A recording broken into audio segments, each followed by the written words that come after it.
கரூர் சம்பவத்தில் postmortem report நைட்டுக்கு நைட்டாக பண்ணி கொடுத்துட்டாங்க. இப்போது விளாத்திக்குளம் சம்பவத்தில் கனிமொழி அவர்கள் எனக்கு போஸ்ட்மார்ட்டம் ரிப்போர்ட் வராதனால எனக்கு என்ன நடந்துன்னு தெரியல, என்னால் எதுவும் சொல்ல முடியாது, வந்த பிறகு தான் சொல்ல முடியும் அப்படின்னு சொல்கிறது எந்த விதமான ஒரு மனிதமற்ற ஒரு செயல். அதாவது நீங்கள் ஒரு அரசியல்வாதி, மக்களை பாதுகாப்பேன் அப்படிங்கிற ஒரு உறுதி கொடுத்து நீங்கள் அவங்களுடைய வாக்கு பெற்றிருக்கீங்க. அவங்கள நம்ப வச்சு அவங்களுடைய வாக்கு பெற்று நீங்கள் அந்த இடத்துக்கு வந்திருக்கீங்க. நீங்கள் ஒரு வாய்ப்பேச்சுக்காவது நீங்கள் போய் உங்களால் நின்று அங்கே ஆறுதல் சொல்லி ஒரு ஒரு ஒரு அளவு கூட பொறுப்பு எடுக்க முடியலன்னா நீங்கள் எல்லாம் உங்களை எப்படி நீங்கள் தலைவர்களாக சொல்லிக்க முடியும்? தேர்தலில் கண்டிப்பாக இதனால் எஃபெக்ட் ஆகணும். ஏன்னா இதுதான் சாதாரண மக்களுடைய வாழ்க்கை. அங்கே ஒரு ஊர்ல நடந்தது எங்க ஊர்ல நடக்காதப்பா அப்படின்னு சொல்லிக்கிறதுக்கு இப்போ எந்த மக்களாலையும் முடியாது.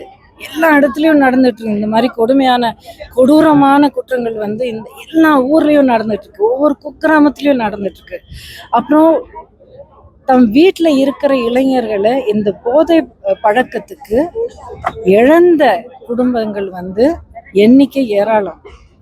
ஒரு தெருவில் போனீங்கன்னா 3 வீடு 4 வீடுக்கு ஒரு தடவை ஒரு குடும்பம் அவங்க வீட்டில் அவங்களுடைய இளம் மகன் இந்த பழக்கத்துக்கு அடிமையாகி அந்த குழந்தைய அவங்க இழந்துட்டாங்க. அவ்வளோதான். உயிரோடு இருந்தும் அவங்களுக்கு இல்லை அந்த குழந்தை.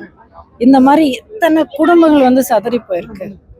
எல்லாமே திமுக ஆட்சியில் நடந்த இந்த போதைப் பொருட்களுடைய விற்பனையால மிகப்பெரிய பிஸ்னஸாக நடத்துகிறாங்க. தமிழ்நாடு முழுவதும். தூத்துக்குடி சென்ற கனிமொழி திருப்பி மக்கள் திருப்பி கரெக்ட் தானே? இதனாலதான் நான் திரும்ப சொல்றேன், இவ்வளோ கொடூரமான சம்பவங்கள் நடந்த பிறகு கூட மக்கள் கண் தெளியலைன்னா அதுக்கப்புறம் ஒன்றும் பண்ண முடியாது. ஆனா மக்கள் கண் முழிச்சிட்டாங்க. அவங்களுக்கு புரிஞ்சிச்சு. நம்ம மயில் மார்க்கோட தரத்தை நம்மளே ஸ்கேன் பண்ணி தெரிஞ்சுக்கலாம். மயில் மார்க்க நாங்க நம்புறோம்.